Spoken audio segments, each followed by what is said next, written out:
Welcome to In Conversation episode 4, the BIM Communities podcast. Tonight we're going to talk about the voice of women in BIM. I've got a full panel in front of me tonight, so I'm going to ask the panel to briefly introduce yourselves, give us your name, as well as the industry that you are in, and tell us a bit about your most recent or favorite Zoom or Teams failure. Dewlene. Hi everybody, I'm Dewlene Africa. I'm a BIM manager in AEC since 2016, I suppose. I've been in the channel since 2007 till 2015. Yeah, and I suppose I'm really safe. So in terms of embarrassing meeting moments, I keep them to a minimum. So I sort of normally go with not sharing my video, and I need to be hard pressed to do so. So, I mean, I think the worst thing I possibly do is not unmute myself before I speak. So I think I'm quite good in that department. Thank you, Dewlene. Yanni. Hi everyone, I'm Yanni Viljoen. I manage a professional services team. We predominantly focus on BIM implementation and software adoption for the architecture and engineering space. I do come from an interior design background. Jay, I definitely have an embarrassing moment. I have a 1-year-old who really loves playing with my phone, and I was recently on a Teams call with my video off, or so I thought. And afterwards, when I checked the chat box, everyone said that they really enjoyed seeing my daughter's face close up in the video for about 45 minutes. Oh my goodness. Shamima. Hi guys, I'm Shamima. I'm the BIM lead / teacher, let's put it that way, at quite a well-known multidisciplinary engineering company, and I teach at one of the tertiary institutions as well as my second hat and my passion. I would say my most embarrassing moment on a conference call or digital call would be I was about to explain something really important, and then the automatic updates hit, and I accidentally said an F-bomb, because you know women shouldn't swear. So everybody on the call was like, oh! And there was this awkward silence, and the call was being recorded as well. So yeah, my legacy lives on somewhere on MS Stream. Thank you, Shamima. Janine. Hi, I'm Janine Strachen. I have an interior design and architecture background, but I'm actually currently working for a mining firm. I think my most embarrassing Teams experience or whatever is kind of just being yelled at by my dad in the background. Why haven't I washed dishes, and why haven't I poured him a glass of wine yet? And this is at like 10 o'clock in the morning. So I think that's pretty much, you know, the extent of my embarrassing moments. Thank you, Janine. Ginika. Hi, everyone. My name is Ginika Igwon, and I have a quantity surveying and construction project management background. I currently run my own organization or firm, which focuses on problem solving within the construction industry and the adoption of technology. So far, I haven't had any embarrassing Zoom or Teams moments, and I think hearing from the ladies before me, I am crossing my fingers to stay this way. Thank you. Thank you, Ginika. Alyssa. Hi everyone, I'm Alyssa Jairus. I come from a background of architecture, now working as a BIM specialist consultant, so dealing with software and just helping clients adopt that software.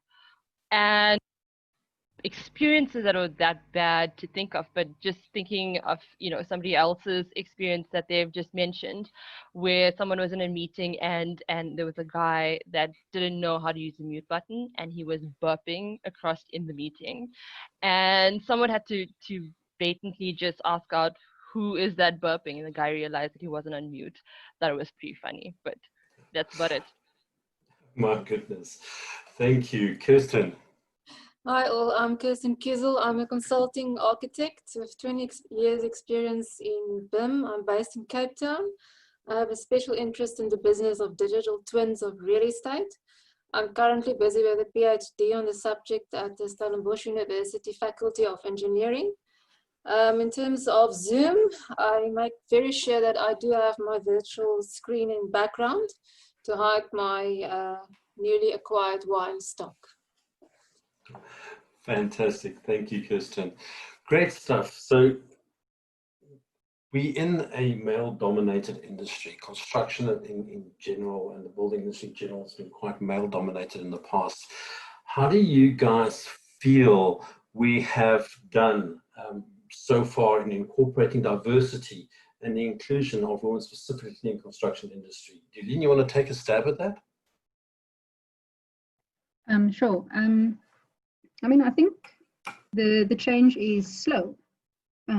I think I've been, as I said previously, I've been in channel since 2007, working within the industry since then, in architecture and with consulting engineers. And I mean, mostly I still sit in meetings, oftentimes as the sole female voice in a room full of people.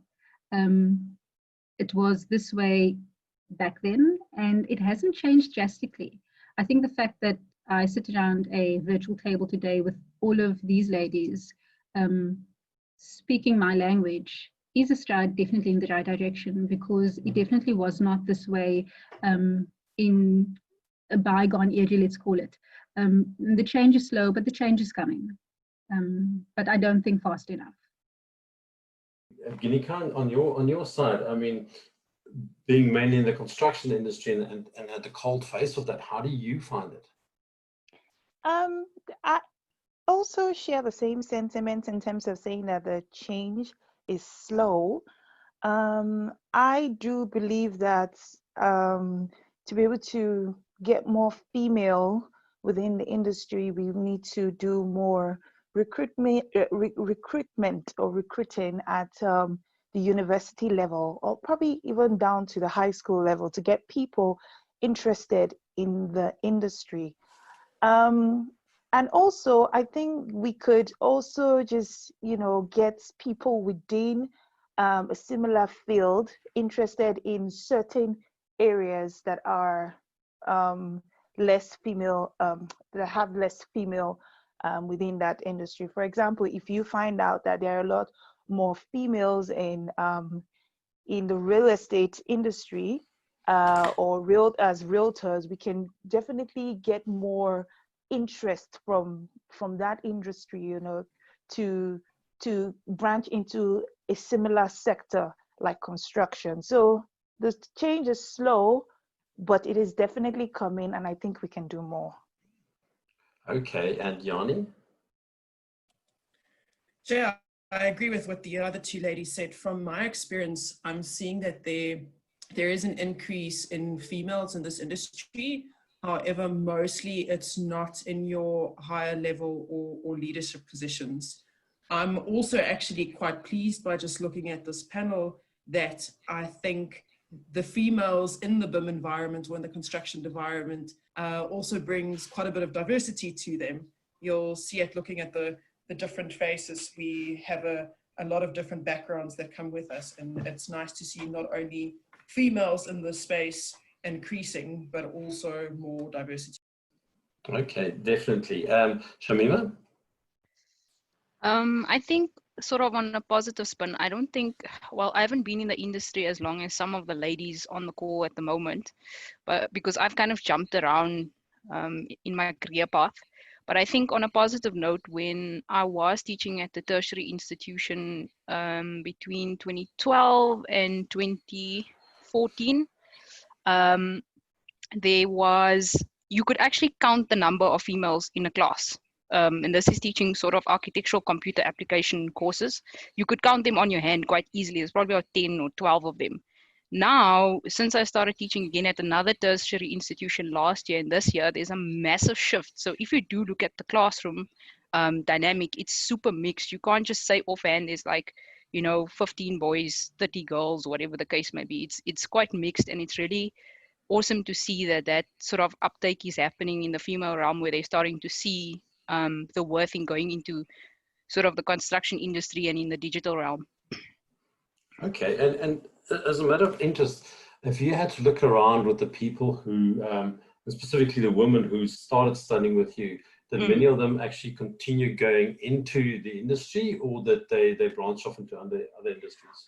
Funny enough, most of my friends made a good life choice and stopped studying architecture after 4th year because they wanted to earn real money. No, I'm joking.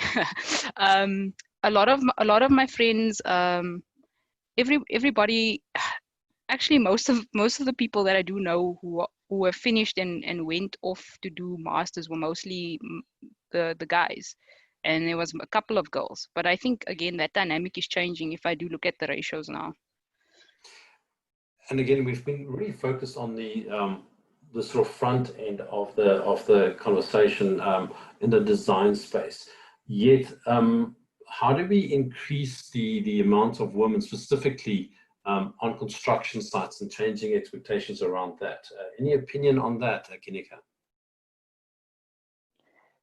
Well, what I would say is that right now I have from speaking to some of the ladies that I am responsible for. So I'm part of a network called Women's Property Network, and it's basically just encouraging and protecting the interests and rights of women within the property and construction industry. And from what I am picking from the ladies that are at tertiary is that there seems to be a lack of interest. So from the tertiary level, I think that there needs to be a little more exposure in terms of just stirring up interest to show that this is a viable line of work that is appealing and also will lead to greater heights of fulfillment. I also think there needs to be safety within the industry, a sense of safety or a sense of safety on site. So when I say safety, I mean safety on site for women, because you are in the mix of men, and not just any men from different backgrounds, men of different educational levels, and men of different understanding of what the role of a woman should be. So just showing that the construction site is a place that can be safe and free from prejudice, and also physical safety is something that I think needs to be promoted a lot more within the industry. Definitely, Ginika, and we, the plight of women's safety has been highlighted just in recent years in the president's speech last night. Kirsten, you had your hand up. Yes, I would say, 20 years ago when I graduated, 50% in my class were women. So I think only 1% ended up in industry. But I think a lot of women actually went out and started their own small businesses. So you would not necessarily see them in big boardrooms, but they do have their own businesses. But I think a key thing, and it was the case back then, and it's still the case, is business training. Architects need to be trained in how to start up your own business. And then secondly, there needs to be funding, financial incentives. I would love to see more competitions for female businesses and training. So I think that's a key aspect, entrepreneurial support. Most definitely. I personally also found in a lot of architects and designers that we work with is that key business aspect of it is missing in that training. One of the most, you can say, successful prime ministers of all times, Margaret Thatcher, ran her budget and her country with an iron fist, as they called her, the Iron Lady, and made the budget work. Do you feel that kind of sense is missing in our businesses today because women don't step up in the boardroom and don't lean in? Do you have an opinion on that, Kirsten? No, I think women step up in the boardroom. I think in the world that I move in, I'm part of a big business network of women. It's all women, and the employees are all women. So I think what happens is that women actually go out and start their own businesses. So we don't necessarily want to blend into the boardroom where there's men. But I think women are very strong on their own as businesses. Okay, Ginika? Yes, I think I would also just like to contribute to say that women do step up as much as is allowed within their organizations. I also want to highlight something that I think more organizations need to do to really amplify the voices of women within their organization. And I think that is, having courses or training on inherent biases. So, for example, we all come from different communities, different backgrounds, with different stereotypes and ideologies. And we take these ideologies, stereotypes, and inherent biases, and we all meet at the workplace, which is a melting point. But what tends to happen is that people who are in positions of power tend to lean towards people that are more like them. Even if this is not conscious or if this is a conscious decision, but they lean towards what they understand as being intelligent, what intelligence looks like, what intelligence sounds like. So any person who is different from their ideal picture of what intelligence looks like, no matter how brilliant they are, no matter how intelligent they are, they may not accept them. And hence, that's where the struggle comes. So if you are a person that comes from a certain background or community that believes that a woman should be at home, or women are whatever stereotype you have or prejudice you have, and you meet at the workplace, that becomes an inherent bias, and that begins to cloud your judgment. So no matter how brilliant the female staff are within your organization, you will just constantly or consistently have this blocker. And I think organizations need to have active courses or active programs to work on people's inherent biases that they may not be aware of, so that they're able to truly see the value in someone else or something else that looks different from what they think value looks like. And by doing so, I think organizations will truly benefit from the power of diversity, not just by having different people, within your organizations, but truly amplifying the voices of different people, or women specifically. I could not agree more with you, Ginika. Alyssa, you wanted to give some comment on that as well. Yes, I just want to build up on what Ginika and Christine was saying, or Kirsten, sorry, just about being in a boardroom and whether females are outspoken enough to be heard, or the ladies in this discussion are more than outspoken. I mean, we've pushed forward and we've fought through those mindsets or those inequalities, but there aren't women, or not all women, should I say, are or do have that level of empowerment.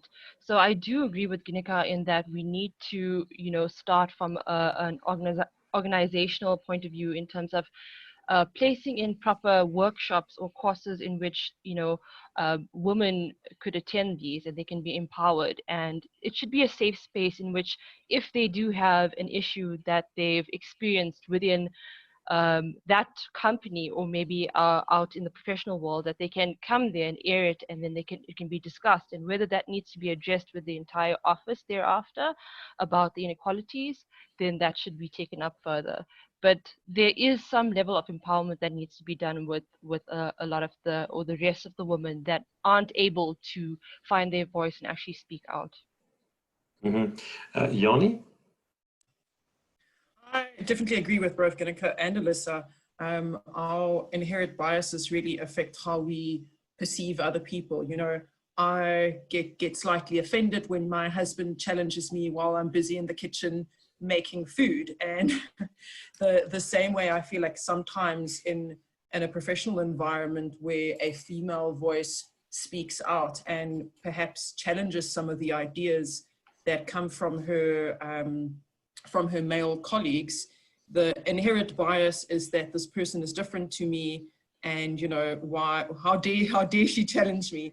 So I think in both what Ginika and Alyssa said, there needs to be some work done around empowering other women to encourage them to find their voice, and also work done for an entire organization around, you know, taking your bias and your block and your preconceived ideas of, you know, what does a person with intelligence or value look like, helping you to take those away, and seeing those different to you can still bring some value. Dewlene, you come out of an architectural background, interiors background. You found yourself in a mining industry full of engineering and completely male dominated. How's your experience been? So for me, it's actually quite funny because working in the architectural industry, I actually had more kickback from my male colleagues than I do in the mining industry. I had endless issues when I was working for the architects, you know, and even when I was at Modena, I mean, you walk into a room and it's just you and a whole lot of men, and the first question is, you know, what are you doing here, and what are you going to teach us that we don't already know? But luckily for me, I managed to get into a company that is extremely pro women in the workplace. And what we actually have is we actually have a, it's called WOW, it's the women of the organization. And what it is it's actually like a community for the women to come together and discuss ideas and, you know, ask for help. And it's such an incredible initiative that they've started, that you've got these women who are outspoken, that, you know, everyone on this panel, you know, your voices are heard in the community because you go out there, you put yourself out there, you know, but there are still women in the industry that are afraid to speak up, that are afraid to voice their opinions, whether it be because they, you know, question themselves, question, you know, what they, you know, yeah.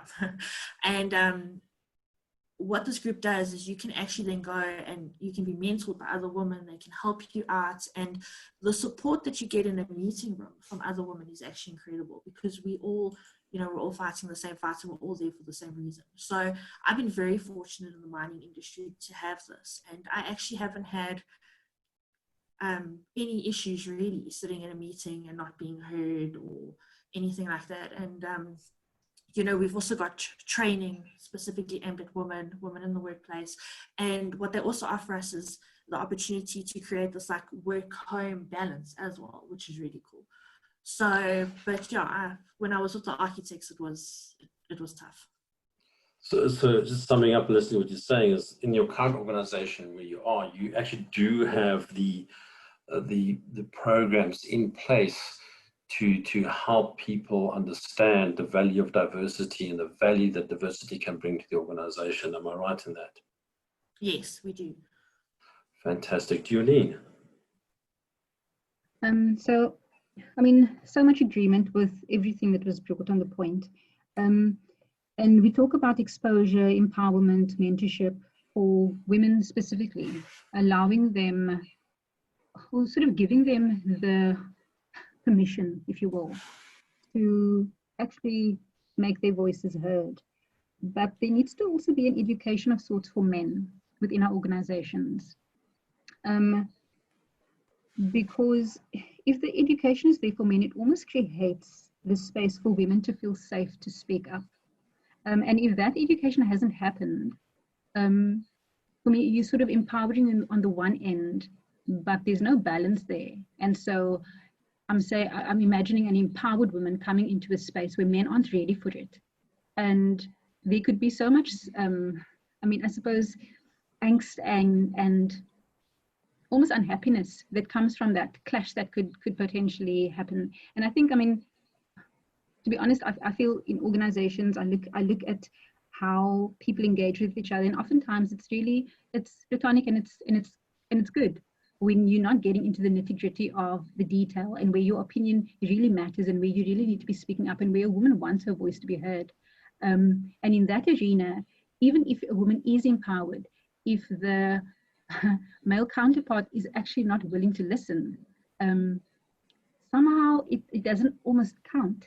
And so that education, I think, needs to happen in a big way across organizations, where we empower women, but we also educate men as to how to receive an empowered woman. Definitely. Shamima? I think again, just on a positive shift, I think there is a change happening in the industry, and I do agree it is quite slow.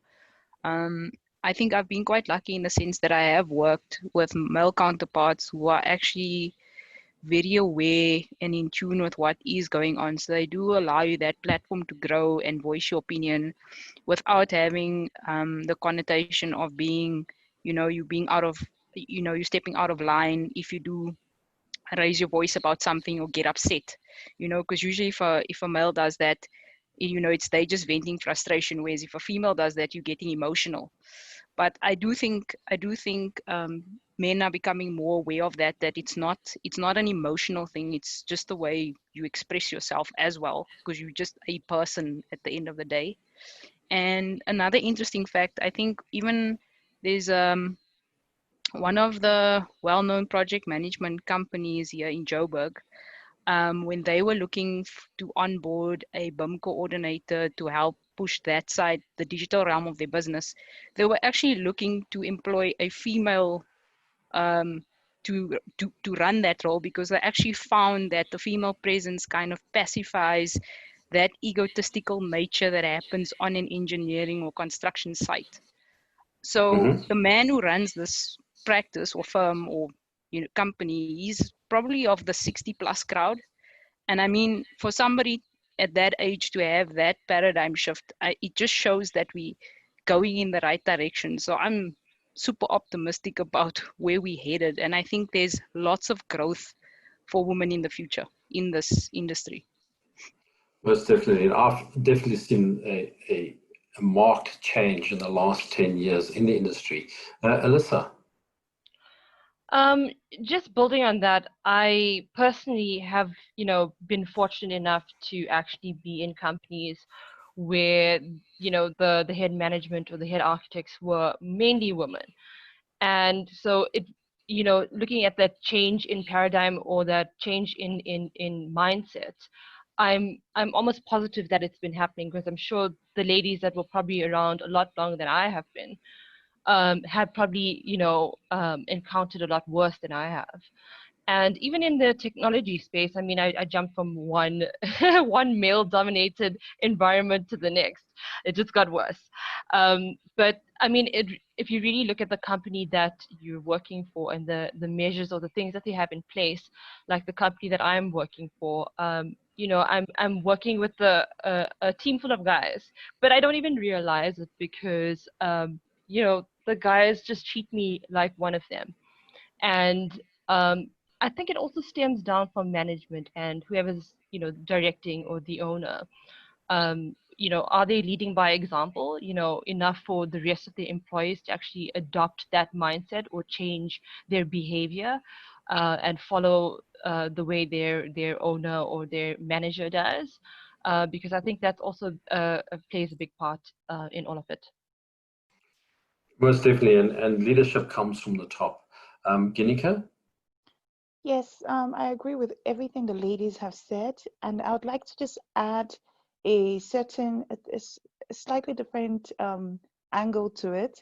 So when we speak about, empowering women and bringing women up to the forefront within our industry, I think we also need to take into account that there are different personalities when you speak about women. So it shouldn't also become a case of one size fit all, so you could have someone who is a type A personality, or you can have someone who is more outspoken, someone who's a little more quiet, etc. I think we need to create an environment that embraces the different personalities as well, so that certain voices are not muffled out, and you don't present the one ideal standard of what accepting women should look like, because then we can create a new trap for ourselves where we're like, okay, women who are leading within the industry, or women who are capable and competent, need to be bold, need to be outspoken, need to look like this, and then women that don't fit that mold are now automatically excluded from the conversation again. So the whole aim is to promote diversity and to truly, truly see the value that each and every one of us add. And I think it was it Shamima or Dewlene that spoke about or Yanni, sorry, that spoke about empowering, educating men as well. So part of that drive is to also educate men to understand that there are different types of women, and whether they're outspoken, whether they're quiet, whatever they look like does not take away the fact that they still have the intellectual capacity and competence to manage the role that they are in, and they still have that value to add. We still have that value to add. And in terms of creating a balance, I'm not saying we need to get rid of our male colleagues or get rid of men. There's definitely a role that men do play. It just becomes well balanced when you have both the female and the male paradigms acting in our industry together. Most definitely. Yanni? Yeah, I think something that I also want to add is the importance of female mentorship to the younger females entering the space. I'm not sure how many of the ladies on the panel had mothers who were in a predominantly male industry, maybe not as many. But I was fortunate enough to have a female mentor that coached me for a couple of years in my professional life that really made a difference. And as we see an increase in women in male-dominated industries, I think it's also very important for us to offer ourselves to our younger colleagues as mentors and help them, navigate the challenges that they might face. Most definitely. And that brings me to the next question, and I want to direct it at Kirsten. Kirsten, do you think that there is enough support for women in BIM from their fellow counterparts, whether it be inside the same organization or from outside the organization? Sure, you've opened up a can of worms. No? Tell us more. Yeah. No. Well, support in general, there's not a lot of support. It depends where you are in the industry. So my core interest at the moment is research and development, and the construction industry is notorious for not funding research and development. That's just my experience coming from 4 years at the council on the CSIR as well. So for me, it's a real challenge at the moment to convince industry to invest in research and development, specifically into digital twins. Yeah, so if that answers your question. It does. And Janine, you want to jump in on that one as well?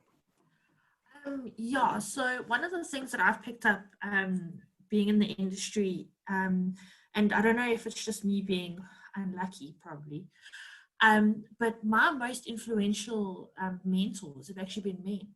Because a lot of times the women that I've encountered who are in management positions and who you would actually hope would offer you supports and stuff actually don't.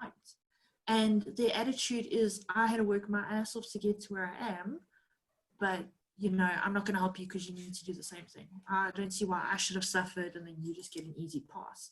And again, I think I was just unlucky with the people that I encountered. So what I've picked up in the industry is that the change needs to start with us as women in BIM and women in the industry.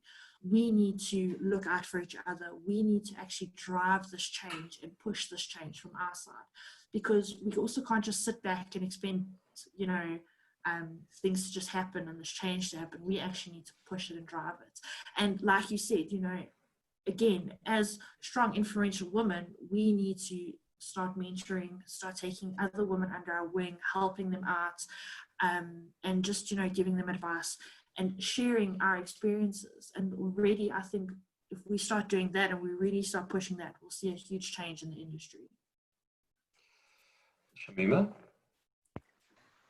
Jay, I think that's a very important point that Janine's touching on there, that we support and empower each other. And I think this is why I have such a huge passion for teaching, and I still kind of keep one foot in the academic realm, not as much as what I'd like, But I'd hope that the influence there, you know, when you do teach and hand over that knowledge, that you will inspire that next woman to, you know, do better or be better or achieve more.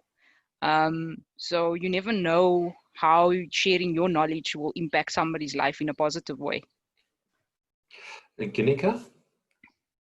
Yes, thank you. I agree with Janine and Dewlene. What I call that is, you know, so you have certain women that, yes, had to go through the hoops to get to the position that they are in. And as a result of that, some of them decide to become protectors of a system, or yes, a protector of a system that is a protector of a system that is prejudicial towards women. So it's like, oh, I had to conform, I had to adapt, I had to do a whole lot of things to get this badge of honor. You also need to go through the hoops. Or maybe they feel like there is not enough, there can only be one woman at this table because they enjoy the special attention, which in itself is sad. I kind of understand why they would want to, you know, feel that, like, you know, I did the hard work, you need to also do the hard work. But that hard work that was done was unnecessary. So I think they also need some kind of awareness to how, you know, what they went through was not necessarily right, and to also become open to, you know, become part of the change that is required to allow more females, and without them feeling threatened that, you know, if there are more females in managerial positions, that all of a sudden their value, their unique selling point is lost, you know.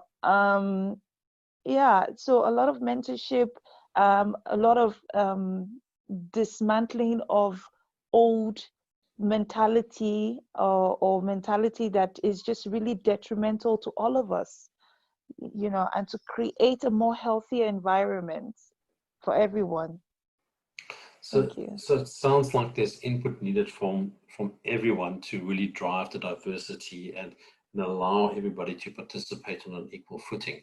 Yeah. Dewlene, you wanted to comment on that as well? Yeah, I mean, I think similarly to Shamima, I mean, part of my role would be a lot of training.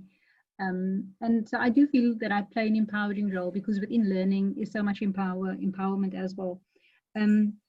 And then I listen to Janine and the way you speak about the fact that so many of the more influential people in you getting here have been men, and unfortunately they're not women.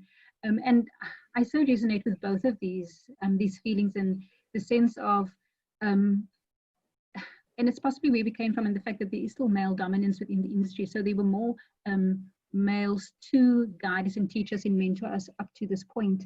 But what we do next is so important. And so Shamima, when you go and you teach and you give knowledge and empowerment, and you hope that they're going to go away and do something and become something, but you also hope that they'll go away and sort of see the way you shared your knowledge. And I think there's so much in that.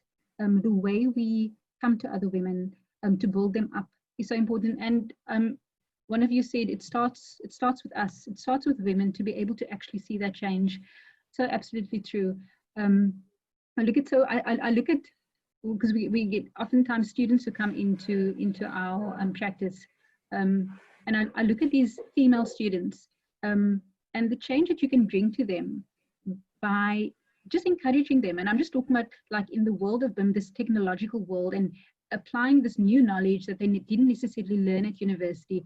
But if you share that knowledge in an encouraging way and in engaging way, you can actually see how it changes somebody, and how it takes somebody from possibly being a shy, timid person to actually feeling more empowered, and you can see the change. And I just go, like, as women, we should be unlocking this for ourselves, because I think so much of that power does sit with us.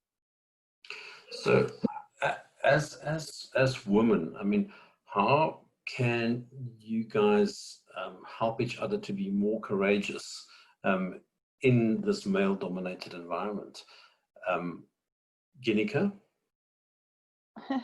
As I was still processing my thoughts. Okay. So how can we help each other? I think first of all, having this conversation is one way. Secondly, I think I'm just going to try and draw from the experience of a campaign as I saw recently with the whole, movement happening around the world. It was called Pass the Mic. So so basically what our campaign was about women of a different color, black women, white women giving black women the platform on their social media account for them to voice their opinions. So if we could take that same model and adapt it to say, first of all, we need to get men within our industry who are willing to give women the voice within their organization to say, okay, we are going to be having a monthly or a weekly session where women need to come up and just maybe talk about what challenges they face and get input from their male colleague on how they can make, those challenges better for them. That's number one. So almost like tagging onto, but it has to be very purposeful and active.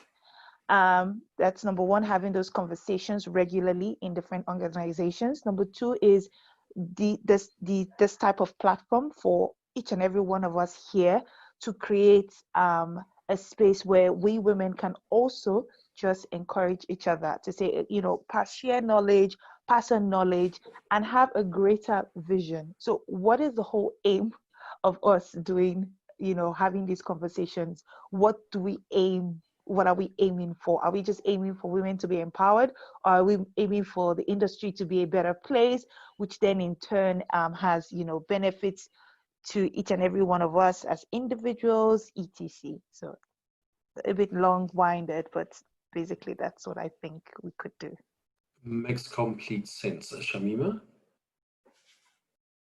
I think maybe just on a smaller scale and going back to the sentiment that charity starts at home. So I'm a firm believer in, if somebody does something good, compliment them and let them know. So even if it's either depends on the position you guys can either go from the bottom up or from the top down. So when somebody does something good, like take that 2 minutes to write out an email to their manager saying, this person did this really well and I commend them on that effort. So what I tend to do is I tend to do that not just for female counterparts, but for anybody. And I think just taking small steps like that in encouraging and supporting each other goes a long way, because that will inevitably become something bigger. It's just a personal philosophy that I have. And that's certainly something that does not take a lot of effort to start doing on a day-to-day basis. Thank you so much for that. I wanted to divert a little bit and get for the listeners to this podcast also a bit of a different reality on specifically during these times of lockdown and working from home, and the unique demands that's been made on those of you that's been mothers and having to cope with homeschooling while still participating in this extremely demanding environment. Anybody want to give me some input on that? Yanni? Yes, Jay, I actually previously wanted to mention another way that we can support ourselves and help more women into this industry is to lend support for work and home balance. A year ago this time, I was on 4 months maternity leave, which impacted my professional career, and now I find myself at home for 3 months with a child again. And it's a challenge. I'm, I guess, lucky that my husband and I co-parent, so he really pulls his weight. But I think a lot of females are predominantly caretakers, where they need to juggle their time between getting back to emails and actually attending to their children. And I found many people, both female and male, being slightly impatient with me in terms of answering phone calls or getting back to email. So I think we should be more understanding of one another in the current situation and know that they are effectively doing two jobs at the moment. And, you know, if you need to wait until 5:10 for a response to your email to understand that, you know, that's the best way that they can cope with the current situation. Definitely, and I think it's going to take a lot of understanding of each other and having empathy for each other, especially as we come out of this time of lockdown. A very interesting conversation that's happening on the chat line, and I thought, you know, I'm just going to jump on that one because I think it's quite a hot topic. And Kirsten, you mentioned that, you know, it could be frustrating about why do we have to talk about women in BIM, and why is it something that we have to highlight specifically. You want to tell us a bit more about that?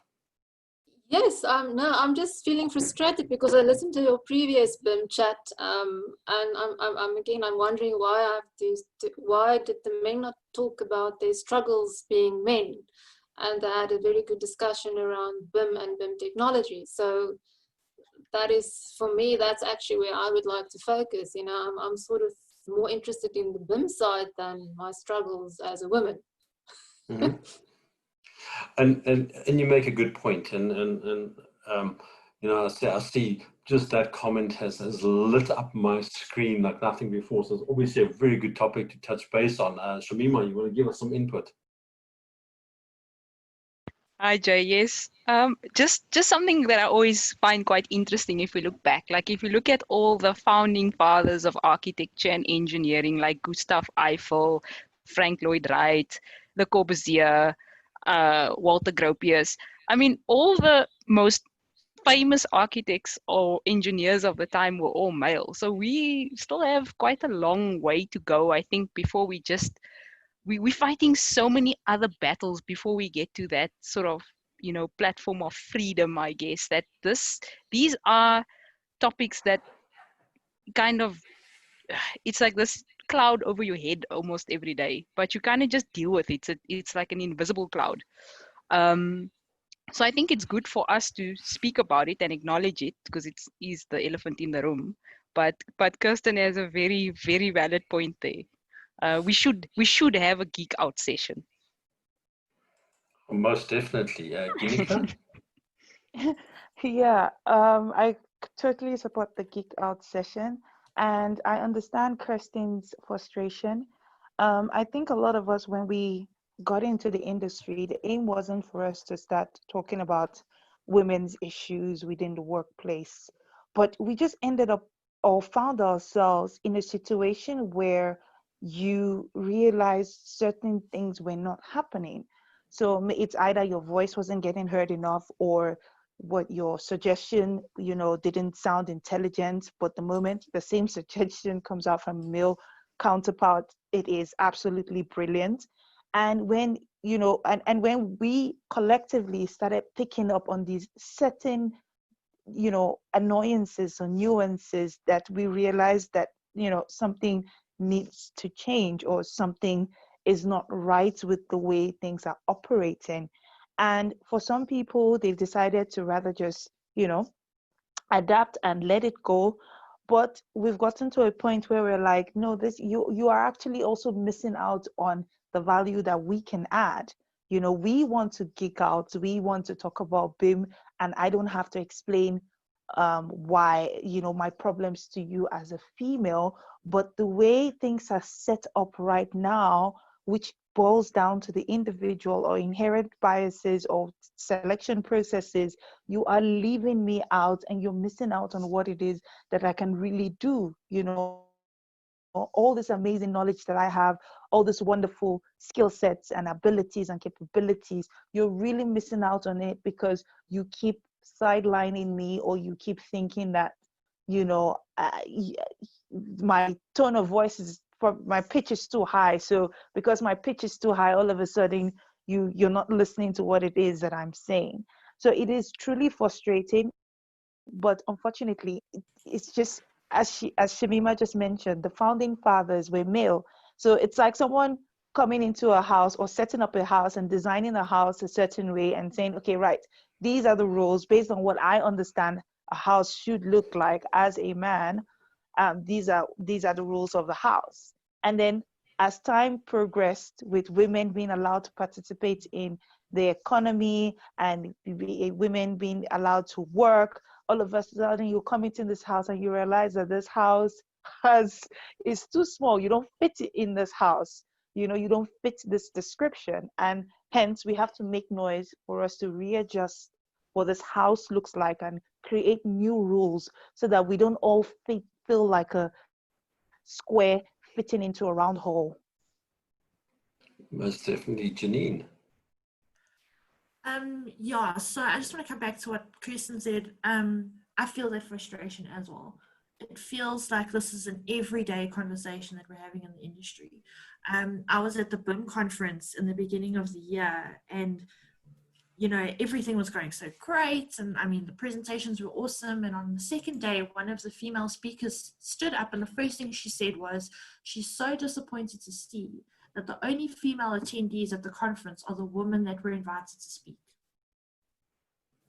And immediately I rolled my eyes and I was like, oh, here we go again.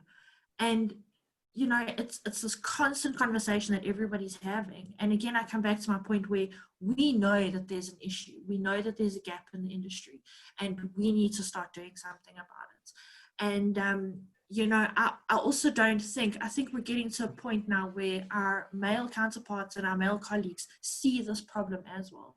And we need to, as women in the industry, we need to start pushing this initiative, and we need to start moving forward. So yeah, so Shameems, I completely agree with your whole idea of having an unwoman in BIM conference, so we can just go and geek out and do our thing.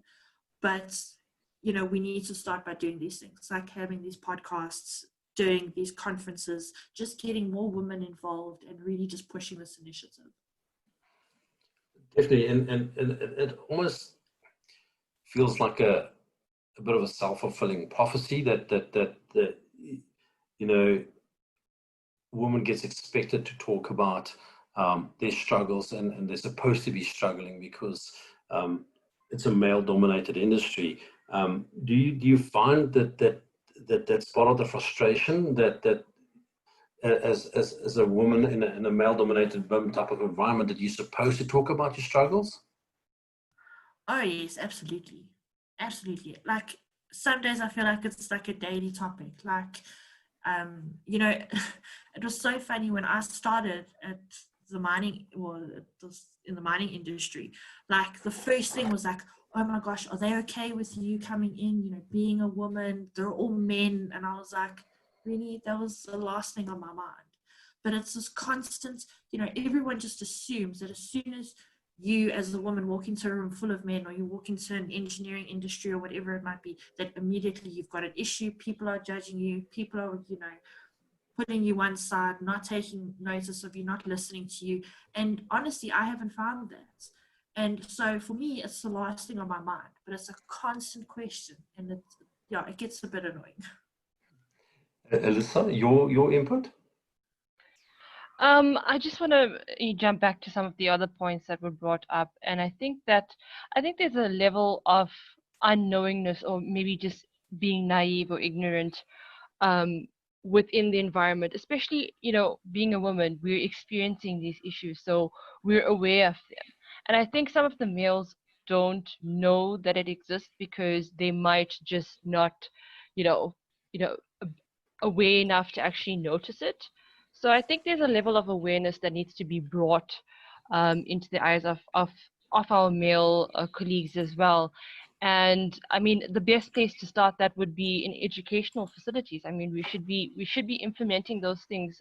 You know, I would say at home to begin with, but I mean, let's start at the educational systems where, you know, we have the platform where people are, you know, studying for their degrees. Those things should be taught at that level. There should be separate modules and courses for that. It should be a requirement, and not just for gender, for race as well, or just, you know, just a people course, or just how to kind of react with people, or interact rather with people.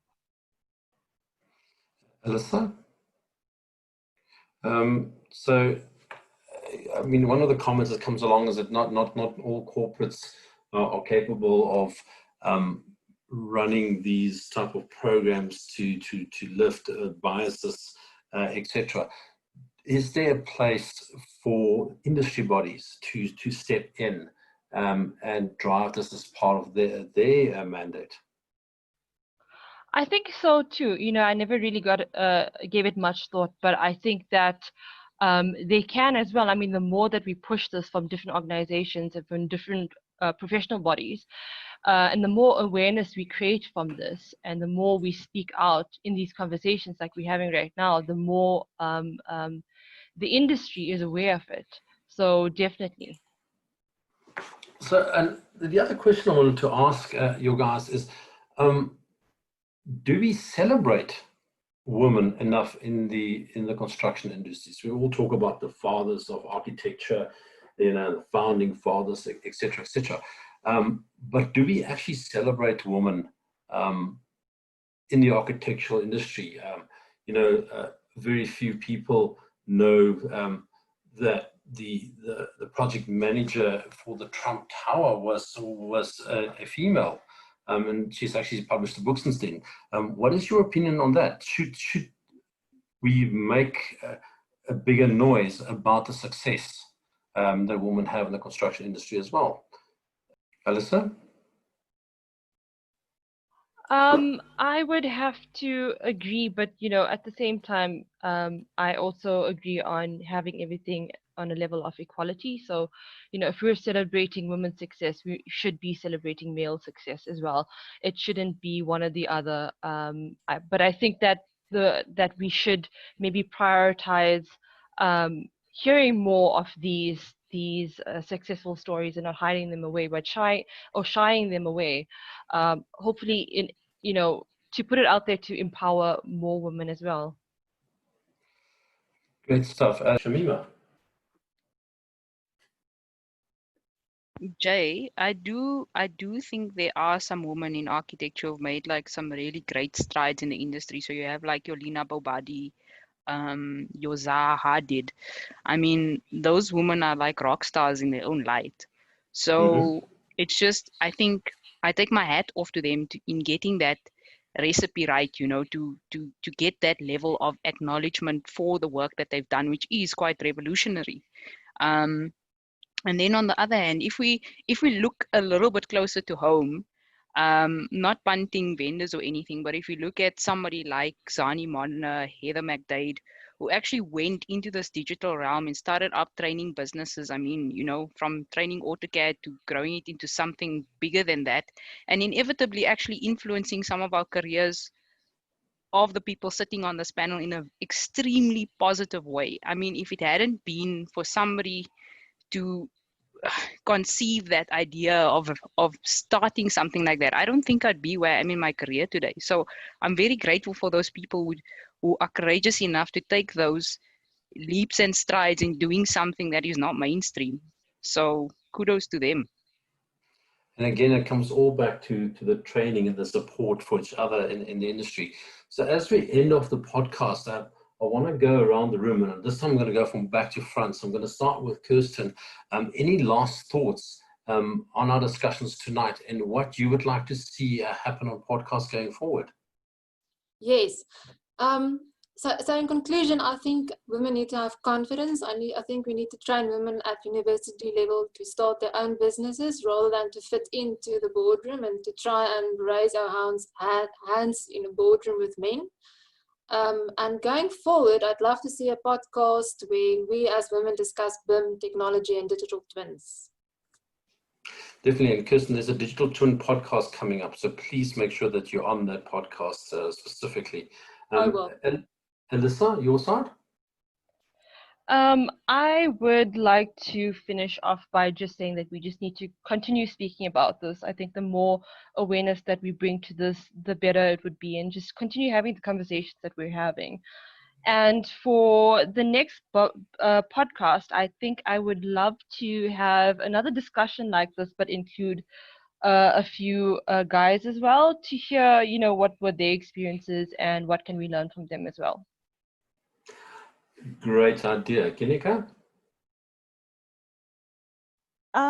I would just round off by saying that we definitely need to be active and very purposeful about changing the current status quo, you know, giving more women more platform and empowering us within the industry. It requires purposeful action. And I definitely do think that we need to become aware of our inherent biases, especially from our male counterparts through education or, you know, educating themselves and also ourselves as well. Yeah, so educating ourselves, becoming aware of our inherent bias and being purposeful about the situation. Thank you. Thank you. Janine, any last words from you?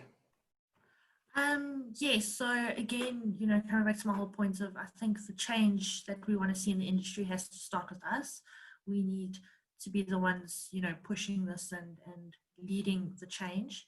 The other thing that I would actually like to see is maybe as like an initiative as part of the BIM community is actually looking at the women in this community going to schools and universities and actually just, you know, doing presentations and chatting to the girls and the women there and actually driving this change from a younger age and start showing these young girls that, you know, women can actually do pretty awesome things.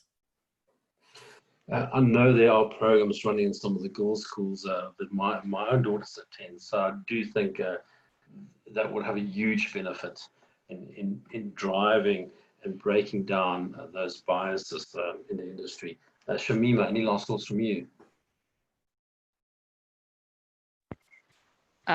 Yes, I think platforms like these are super important because it's almost a double-edged sword where Kirsten is like, why do we have to talk about the challenges we face because men don't have to do that. But at the same time, I feel like there are probably, you know, shy or less outspoken women in the industry who are actually maybe facing the same challenges. So it is good for us to voice that so that they don't feel alone. But at the same time, I know a lot of the women on this call are super badass at what they do. So it would be pretty awesome to have, like I said, a geek out session with them just to see where their thoughts are at, what are they implementing, what are they innovating.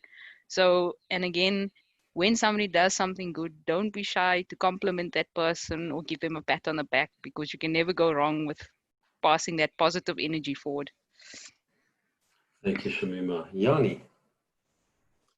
I fully agree with almost everything that's been said. Again, it would be very nice to have a session where we actually only talk about BIM, but I think unfortunately we find ourselves in a space where we have to speak both of our challenges and of the industry. We need to avoid talking just about challenges because then we end up, you know, being a whiny bunch of women on a panel. But we need to do both. It's not an and or, it's really a both situation. And I look forward to having the next one where we dive deep into the actual application of it. Fantastic. Thank you, Yanni. And Dewlene? Yeah, so I mean, my thoughts is, yeah, I don't disagree with Kirsten that we should be doing our own thing. But sometimes the dream is different, right? And you've got this dream to work for a specific company. And I think if that is the dream, the way needs to be paved so that there is less of a struggle for women's voices to be heard. And then I think these platforms are so important, having conversations with like-minded people, the continuation of this kind of thing. I think oftentimes when you're struggling, whether it be in industry doing the work, getting your hands dirty with the geeky stuff, or this kind of struggle, this more emotional, other kind of struggle, it's good to have these conversations on a platform with women who are super intelligent and have so much to offer, to know that you're not alone, and that there's somewhere to turn when things feel a little bit gloomy and dark, because that gloomy and darkness sits in both areas, whether it's the stuff that's soft and emotional, like we may be talking about tonight, versus that struggle with the work, you know, with the geeky stuff. Love that. But I think we need to keep having these conversations, because from these conversations comes so much learning and empowerment as well. Thank you, Dewlene. Guys, ladies, that's a wrap for In Conversation episode 4. Thank you so much for joining us. This should be available as a podcast within the next couple of days, and we'll make sure that you all get a link. And please have a look out on the WhatsApp group for the other podcasts that we'll be hosting, and I would love to have more of you participate. Kanika, you've been on a couple of them already, so they are great, and we really would love you guys to be on there as well. So with that being said, that's a wrap, and thank you so much for joining us tonight.